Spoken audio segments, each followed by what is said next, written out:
Hello and welcome to our webinar on the first 6 months of implementation of President Biden's Executive Order on Artificial Intelligence. The Biden AI Executive Order was issued on October 30th of last year. It kicked off a wide range of actions across the federal government that were intended to help seize the opportunities presented by AI, as well as manage the associated risks. The executive order set aggressive deadlines for a host of significant measures, and the last 6 months have seen the administration issue numerous pieces of guidance, proposed rules, and other directives to implement the EO. In today's webinar, we're going to highlight some of the key steps taken by the Biden administration and explain what they mean for private sector companies. My name is Stephen Lilly, and I'm a partner in our Washington, D.C. office and our cybersecurity and data privacy, national security, and litigation practices. I spend a lot of my time advising companies on managing legal risks associated with cutting-edge technologies. And I bring that perspective to advising companies on adapting to evolving legal expectations for managing risks associated with the development and deployment of AI. I'm joined today by my colleagues Howard Waltzman and Sasha Keck. Howard and Sasha, can I turn it to you to introduce yourselves? Sure, thanks, Stephen. I'm Howard Waltzman. I've been a partner at Mayer Brown for the last 17 years. I co-lead our public policy, regulatory, and government affairs group, and I focus on privacy, cybersecurity, AI, and communications regulatory matters. So I'm Sasha Keck, and I'm a senior associate in our cybersecurity and data privacy practice and litigation practice based in DC, where my focus is on counseling clients regarding complex legal issues associated with cybersecurity and emerging technologies, such as working with clients on developing risk management strategies and responding when a crisis happens. So I'll turn it back to Stephen to get us started. Great, thanks, Sasha. The last 6 months have seen the administration move on a host of fronts to implement the AI executive order. Many of these actions are directly or indirectly relevant to the private sector, while others relate more exclusively to government functions and don't have obvious implications for the private sector. We're tracking all of those steps on an AI executive order implementation track on our website, and we'd encourage you to take a look there at the full range of actions taken by the Biden administration.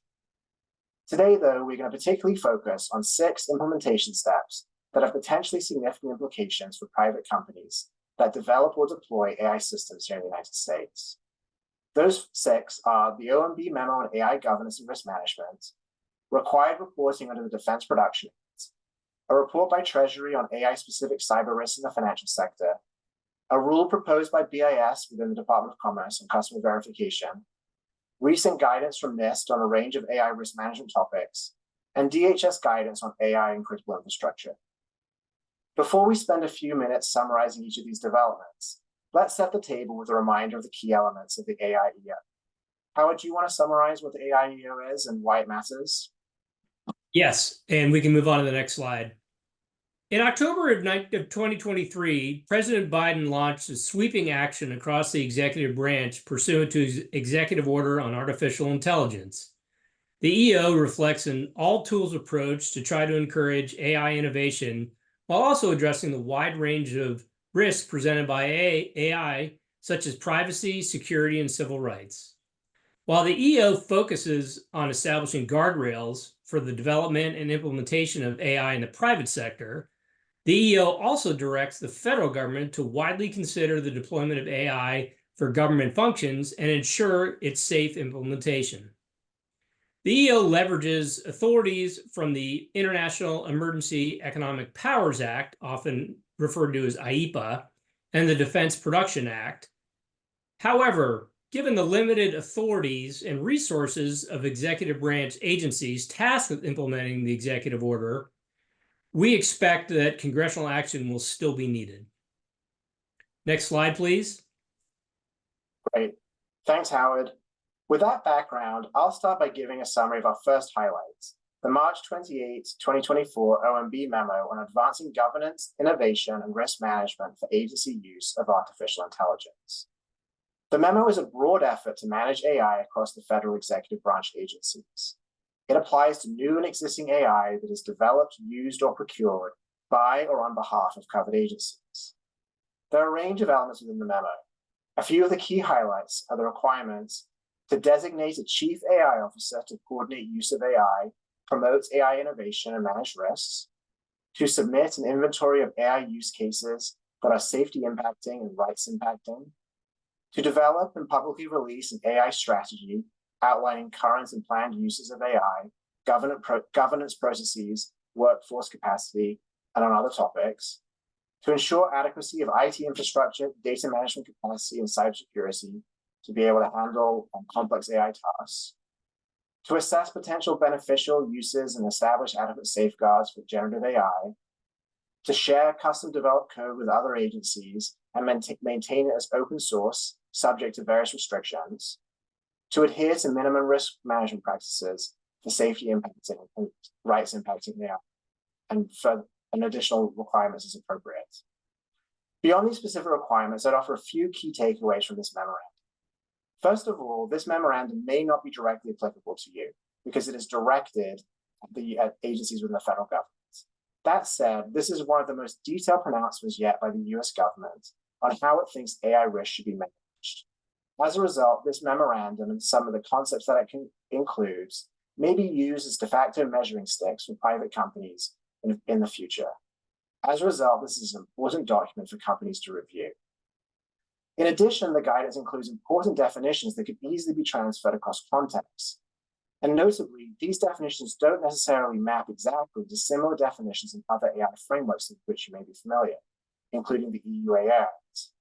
In particular, I would point to the definitions of safety impacts and rights impacting AI, which could have significant implications for companies across sectors. Third, some of this guidance may not work in the context of your business. For example, consider the requirement to designate a chief AI officer. Many of our clients are developing cross-functional governance bodies to manage the use of AI, drawing together stakeholders around a range of departments within their organization. They may very rightly conclude that having a chief AI officer who's primarily responsible for AI across the enterprise doesn't make sense.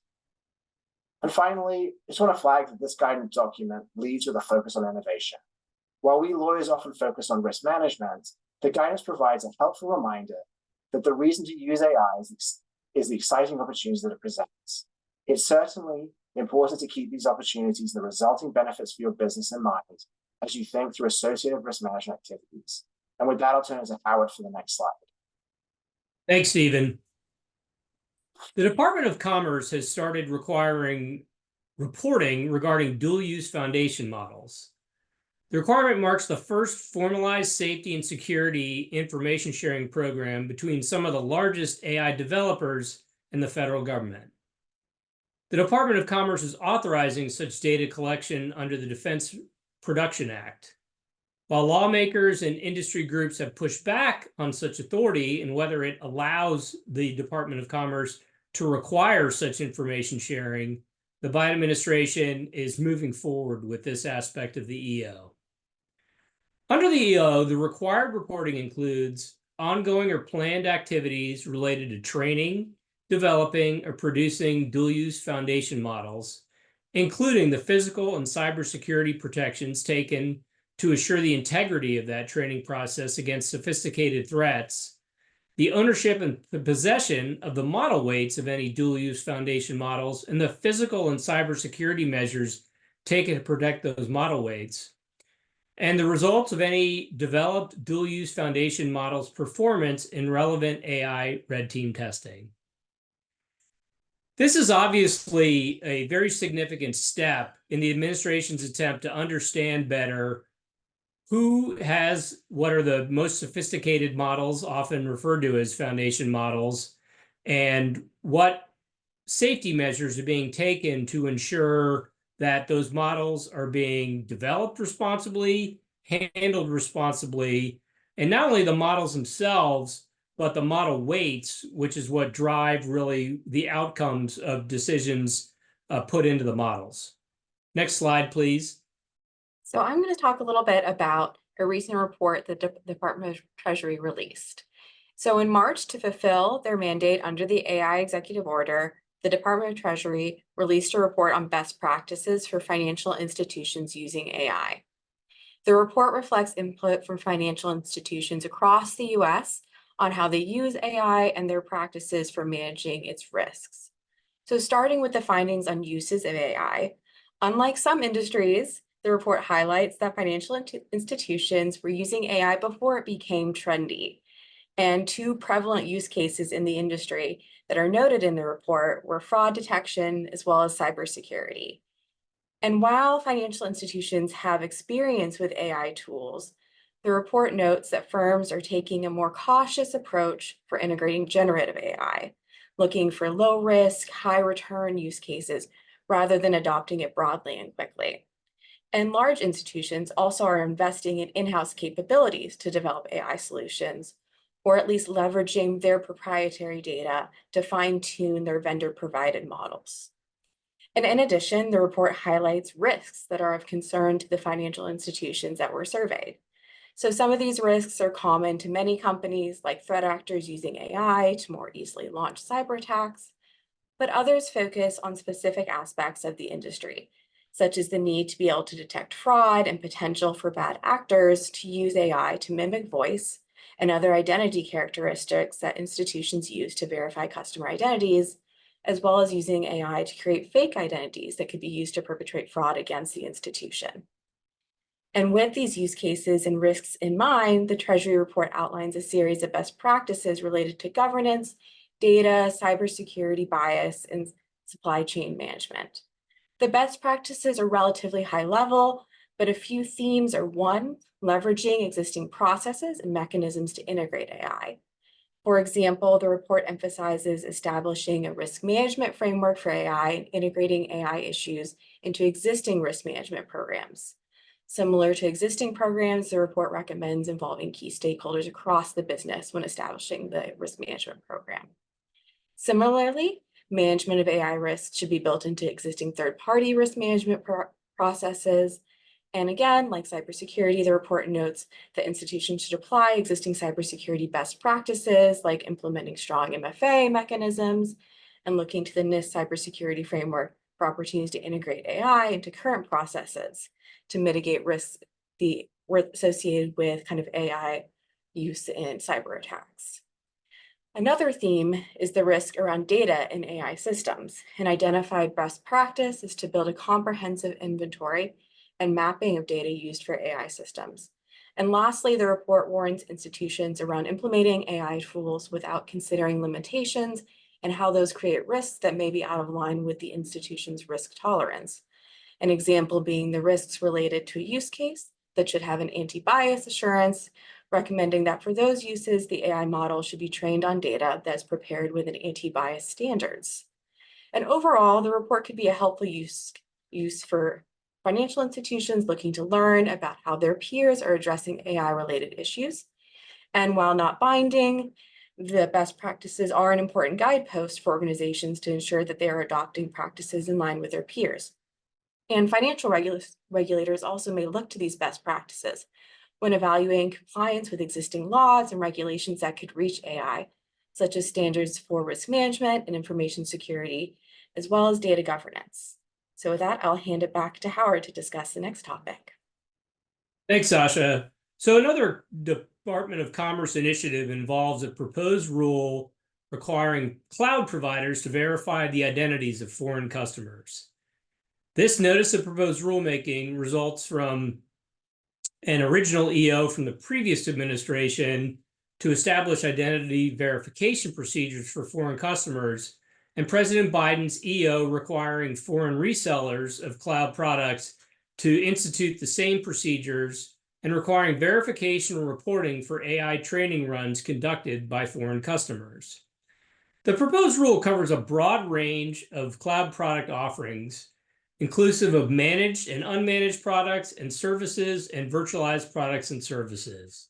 The key provisions of the notice of proposed rulemaking include that cloud providers would have to implement a customer identification program to collect customer information and verify their customers' identities. This would largely include a know your customer type of set of requirements. The Secretary of Commerce would also have the power to prohibit or impose conditions on opening or maintaining accounts with any cloud provider by a foreign person.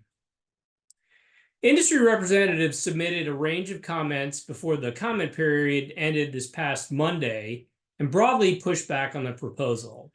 The concern is that this proposal is very broad. As I mentioned, it impacts a lot of different cloud providers and a lot of products, imposes requirements not only on the cloud providers themselves, but on their foreign resellers, and requires a significant amount of potential record keeping when it comes to clients and the information related to those clients. But this is seen as a cornerstone, similar to the information sharing with respect to dual use foundation models, of the US government knowing what is happening with models developed in the US, and also who are using US cloud services to develop AI models, especially if those models pose a potential threat to the United States. Next slide, please. Thanks, Howard. I'm going to stay within the Commerce Department and cover its announcement last week of the release of 4 documents from NIST in further implementation of the executive order. These are each draft documents with comments due by June 2nd. Each of these documents is quite detailed and covers fairly complex issues, so I'm not going to try to cover them each in detail here. Suffice it to say that are each significant documents. While they may not each be relevant to every company, a lot of companies will benefit from reviewing these publications and providing input before they are finalized by NIST. The first of the 4 documents is the AI RMF Generative AI Profile. It's intended to help organizations identify and manage unique risks posed by generative AI. It's a fairly detailed document, coming in at over 70 pages, and including numerous tables explaining how NIST believes companies can accomplish the various functions and subfunctions of the NIST AI risk management framework in the generative AI context. In other words, the document is intended to be a companion resource for generative AI to the existing AI risk management framework. This will be an important document for any company working to identify and manage risks associated with generative AI. The second document, Secure Software Development Practices for Generative AI and Dual-Use Foundation Models, seeks to help address concerns around malicious training data adversely affecting these systems. It also offers guidance on the training data and data collection process. In this way, the document is intended to augment the existing Secure Software Development Framework that was created by NIST pursuant to the Biden Executive Order on Cybersecurity. My sense from working with companies has been that the original SSDF itself has been an influential document for setting expectations on how to securely develop the software. Since this document is building on that foundation, I think there is a high likelihood that it will be similarly influential in setting expectations for how companies develop generative AI and dual-use foundation models. Any company involved in the development of such models will likely want to review this document closely and consider if and how to apply its guidance in the context of their business. The third document, Reducing Risks Posed by Synthetic Content, discusses methods for detecting, authenticating, and labeling synthetic content, including digital watermarking and metadata reporting. It is intended to reduce risks from synthetic content through relevant technical approaches. This document is likely to be very relevant to at least some companies, but is probably less likely than the above documents to be broadly relevant to every company. The final document, A Plan for Global Engagement on AI Standards, is designed to drive the worldwide development and implementation of AI-related consensus standards, cooperation and coordination, and information sharing. This is probably the document that will be relevant to the smallest number of entities, but it's certainly an important one to review if you are interested in how global standards for AI will be set, and certainly if you're interested in participating in those processes. I'd also mention that NIST also announced a new program called NIST Gen AI that it will use to evaluate and measure generative AI technologies. The program will inform the work of the US AI Safety Institute at NIST. And I just mentioned one quick clarifying point on this. As you may know, Secretary Raimondo announced the creation of the US AI Safety Institute in its initial leadership late last year, then early into this year. The mission of the AI Safety Institute, which sits within NIST, is to facilitate the development of standards for safety, security, and testing of AI models, develop standards for authenticating AI-generated content, and provide testing environments for researchers to evaluate emerging AI risks and address known impacts. You should also know that DHS separately created the Safety and Security Advisory, which is an external advisory board that will provide information and recommendations for improving security, resilience, and incident response related to the use of AI and critical infrastructure. It sometimes feels to me like the government enjoys creating different bodies with similar names. So I did want to highlight very quickly that those are in fact different entities with different missions and responsibilities. Before moving on, I'd just like to highlight 3 key takeaways from the documents released from NIST. First, the pace of policy making and sort of expectation setting in this space is very, very fast. There's a lot of guidance coming very quickly, and it is highly detailed and technical. And this guidance may not be binding right away, but expectations are being established one way or another, and sort of guideposts are being provided. And if you compare this, say, to cybersecurity policy, in that context, there was a period of years between the creation of this NIST cybersecurity framework and guidance as detailed as the SSDF. Here, everything is moving much more quickly. And that appears to be because the administration is working with particular urgency given the emergence and implementation of AI across the economy, and also because the administration is looking to build off work that is done in other contexts. A second takeaway is that companies need a mechanism for processing this guidance internally, and it may require the participation of a wide range of stakeholders given the technical nature and different subject matters handled by this guidance. This likely should be one of the functions of the governance structure within a company. In other words, ensuring that there is a way to digest all the various inputs that are coming out of the US government and from elsewhere. It's of course true this is only guidance, so it is different from binding law, but this is not a circumstance in which the government is trying to articulate high-level principles and leaving it at that. The Biden administration, at least, is pushing to create detailed and tailored guidance that seems intended to set standards across the wide range of AI use cases, and companies should be prepared to respond accordingly. And finally, I'd offer the takeaway that, as you've probably seen from the different points we've been making here, the Commerce Department is a very key player in the implementation of the AI executive order. As you think about the relationships that your company has with across the federal government, making sure that to the extent that you want to participate in policy debates, that you're engaging with commerce or thinking about ways that the trade associations will engage in commerce, I think is a key takeaway from this aspect of the EO's implementation, but also other aspects of the EO's implementation. And with that, Sasha, can I turn it to you to discuss the recent DHS guidance? Thanks, Stephen. So moving to another agency leading on AI, the Department of Homeland Security released guidelines for critical infrastructure and mitigating AI risks at the end of April.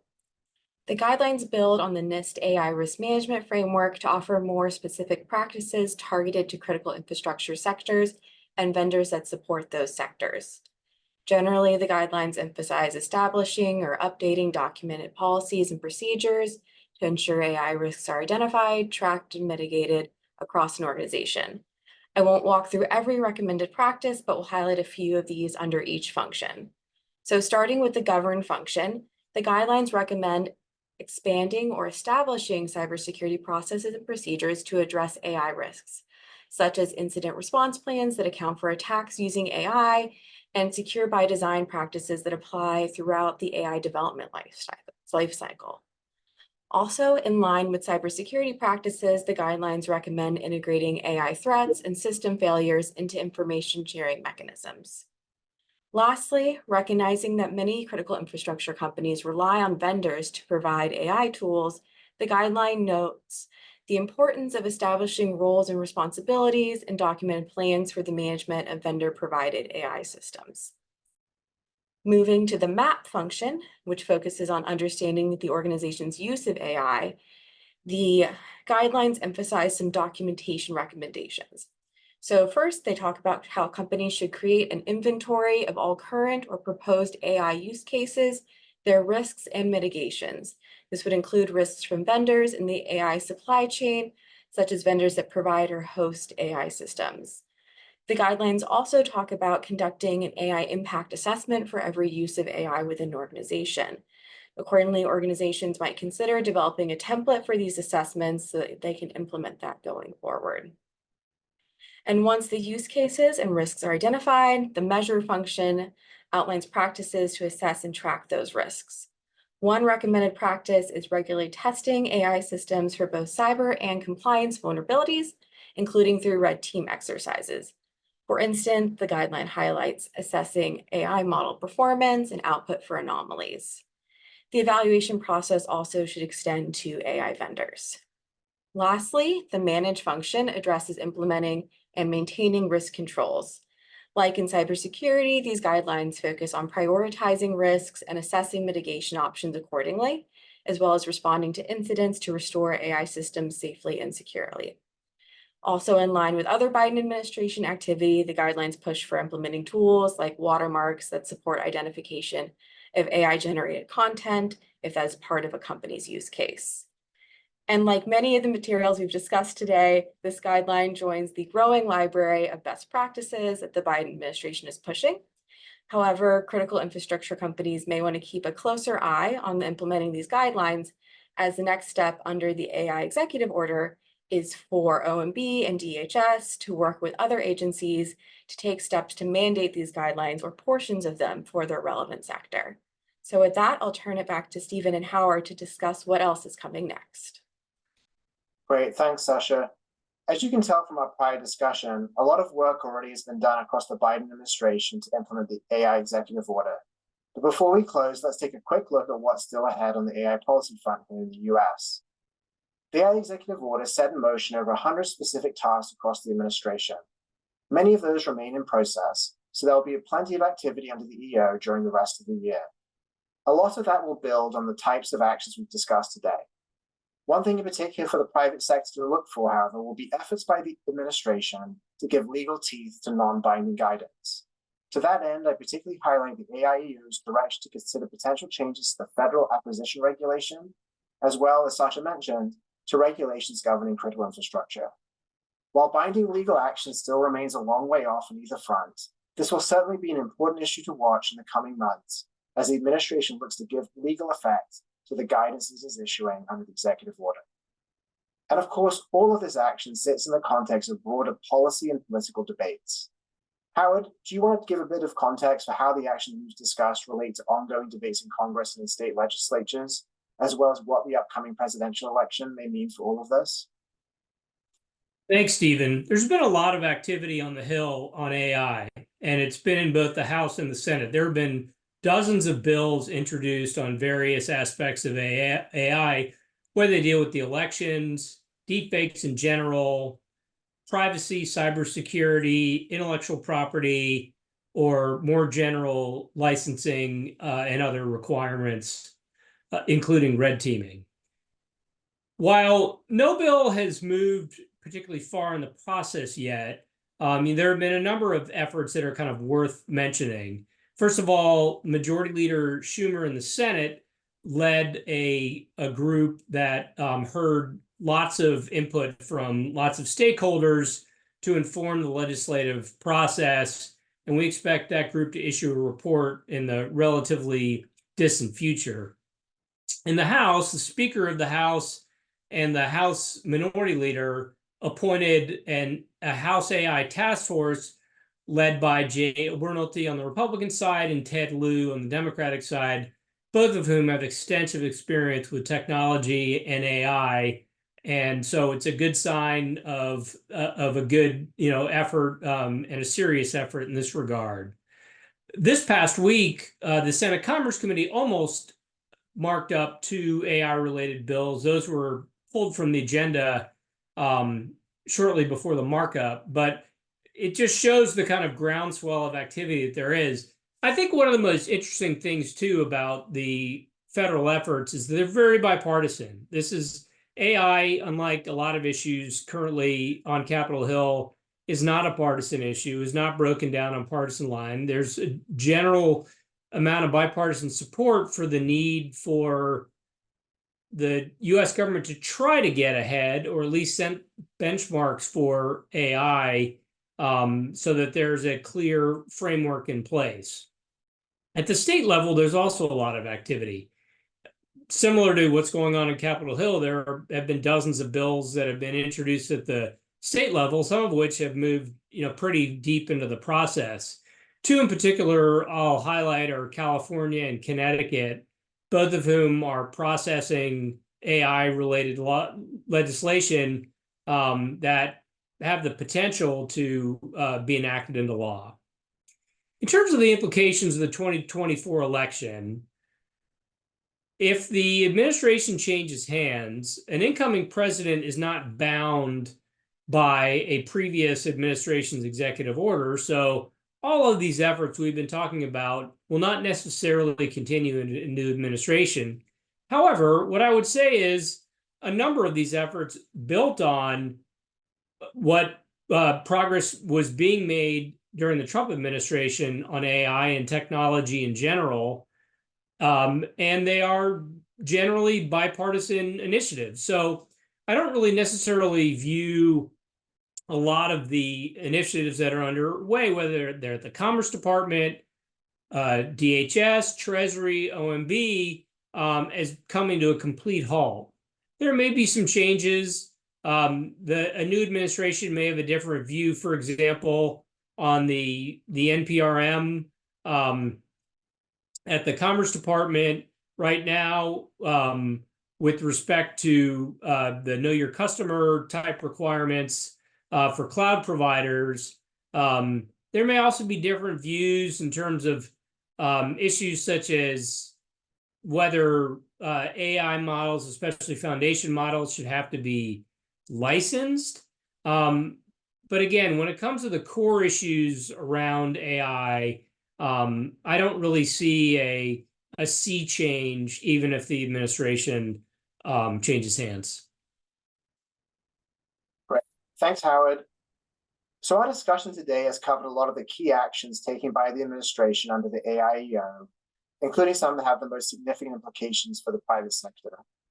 So if we go to the next slide, as I mentioned at the beginning, there are many other actions that have been taken pursuant to the executive order, and we're tracking those on the AIEO implementation track on our website, a snippet of which is shown here. We'll include a link to the action track in the email we send out with the materials from this session. With that, thank you very much for joining us for today's webinar. Please feel free to reach out to any of us with questions about the AI executive order or other related topics, and have a great day.